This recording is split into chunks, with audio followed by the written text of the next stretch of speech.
So, what's up mga pangyaw? So, ngayon, ang iba-vlog ko po today is about food. So, food, yun nga po, ang pag sinabing food is mean, ito, pagkain.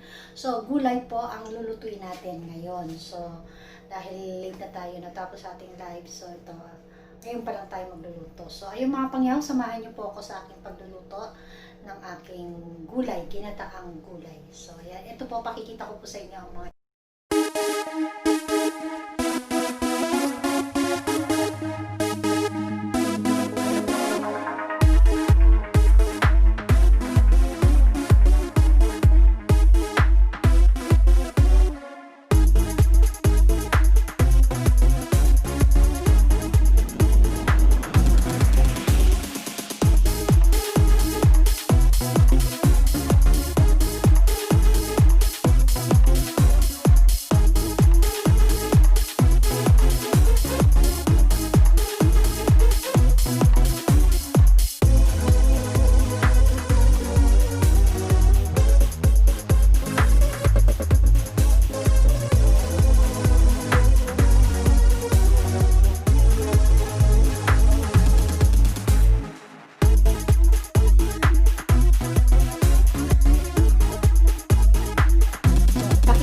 sa inyo ang aking mga ingredients. So ito, meron po tayong baboy.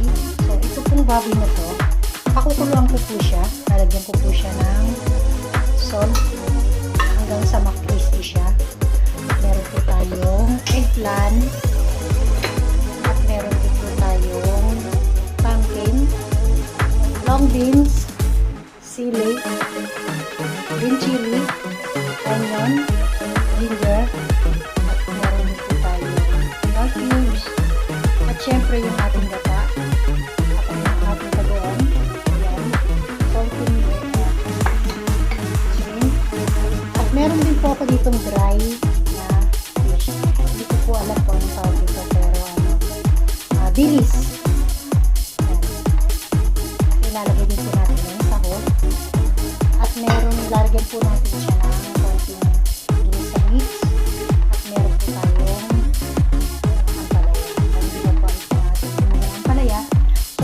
ibababad niyo po siya sa may salt. Iwain natin siya at saka nyo siya ibabad sa salt para hindi siya magluluto ng nasa pag-iisip. Ang sabi nila pag inalo mo na makalpit, para nyo ibabad niyo po siya sa salt.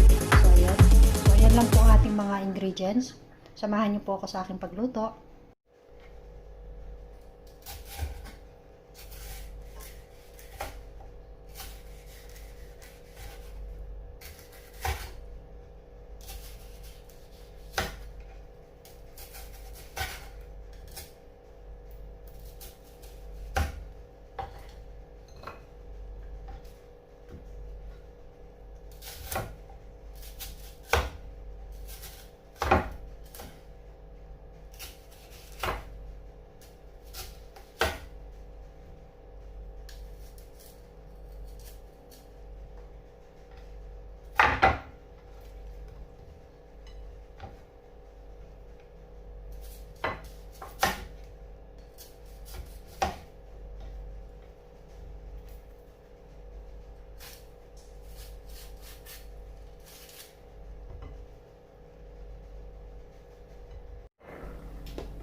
Ibababad nyo lang po siya sa salt para matanggal yung pait.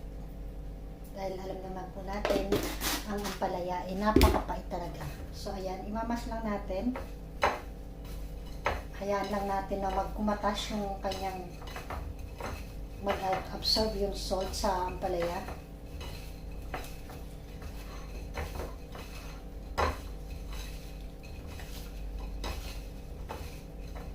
So, ayan po.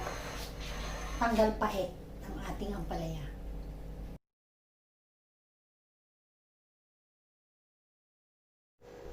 So, ayun na po. Pakukuluan na po natin yung ating pork. At lalagyan natin ng salt. Hayaan lang po natin kumulo ang ating pork hanggang sa matuyo at mag-crispy yung ating sahog. So, lalagyan ko po siya ng salt.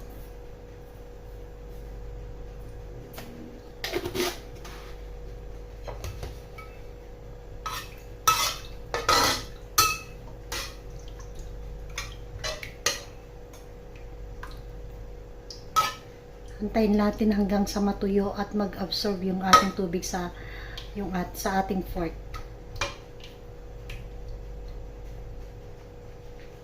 Hayaan lang natin kumulo.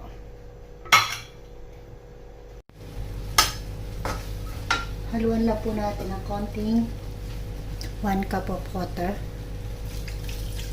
Hayaan natin kumulo yung ating kargata. Kung napanood nyo po yung last kong video about dito sa coconut, meron pong dalawang klaseng coconut. Ito po yung tinatawag na purong coconut. Yung isa pong klase is not puro. So ito po, kung makikita nyo po, it's different yung kanyang bottle.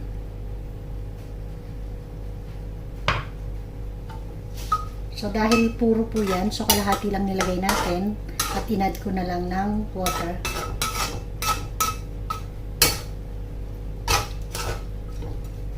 Hayaan lang po natin kumulo.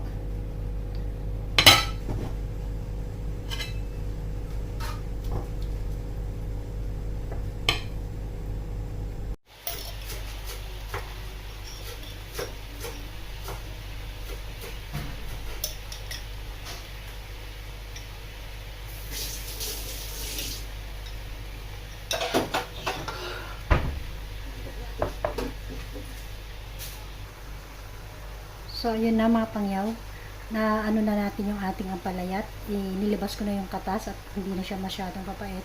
So, hahalu-haluin na natin ang ating mga vegetable. So, yun na mga pangyaw. Haluin na natin ang ating mga vegetable.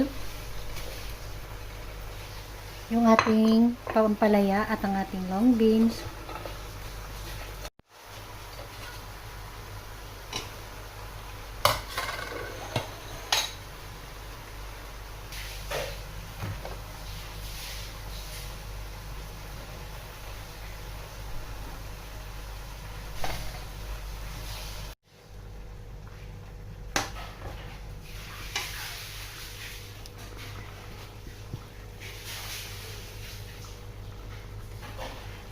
Haluin at lagay na rin natin ang ating nor cubes. Hayaan lang po natin kumulo ang ating gulay hanggang sa lumambot. So, titimplahan na po natin siya.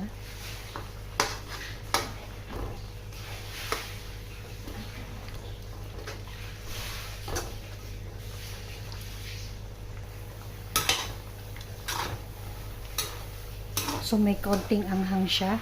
It's depend po yan kung gusto nyo na maanghang or hindi. At dahil tayo yung mga Bicolana, so ayan, mahilig tayo sa mga maaanghang. Lagay na rin po natin yung ating ginisa mix.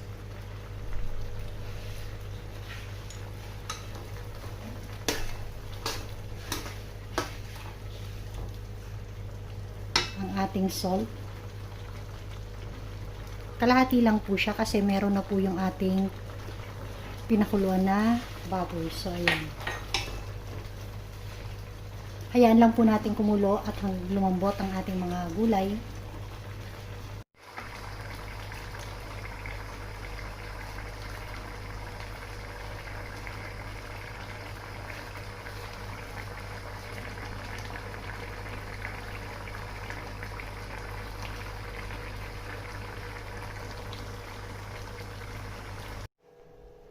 So, ayan mga pangyaw, kung bago ka po kayo sa aking channel, don't forget to subscribe at pakiclick nyo na rin po ang aking bell button para ma-notify kayo na every time na meron po akong latest na lutuin na mga recipe na ganito. So, ayan, sa mga pangyaw po natin dyan, maraming pong salamat at kung bago po kayo sa aking channel, magpakalunga na po kayo para mapapanood nyo yung aking mga latest na recipe.